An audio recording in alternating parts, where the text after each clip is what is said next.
এবার শাকিব খানের সোলজার সিনেমার একটি আইটেম গানে যুক্ত হতে যাচ্ছেন দক্ষিণ এশিয়ার সবথেকে বড় আইটেম পারফর্মার তামান্না ভাট।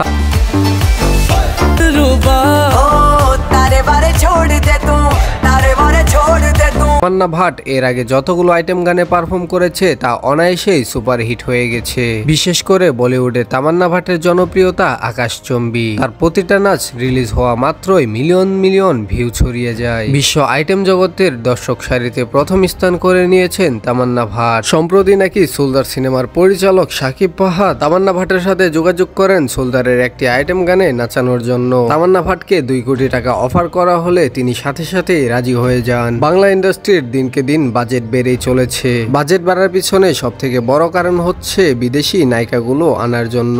লিটিজেনরা বলছে যে শাকিব খান এবং বিদেশি নায়িকারা সম্মিলিত হয়ে কোনো কাজ করলে সেই কাজ খুব দ্রুত সময়ে সফলতা লাভ করে। আমরা তো চাচ্ছি শাকিব খান এবং তামান্না ভাট একটি অসাধারণ আইটেম গানে পারফর্ম করুক। দর্শক, আইটেম গানে আপনি শাকিব খানের সাথে কাকে দেখতে চান তা জানাতে পারেন কমেন্ট বক্সে। আর আপনি যদি একজন রিয়েল শাকিবিয়ান হয়ে থাকেন তাহলে চ্যানেলটিকে এখনই সাবস্ক্রাইব করে ফেলুন পরবর্তী আপডেটের জন্য। কি ভাই, এখনো সাবস্ক্রাইব করেন নাই? সাবস্ক্রাইব করে ফেলুন প্লিজ প্লিজ প্লিজ প্লিজ ভাই, সাবস্ক্রাইব করেন।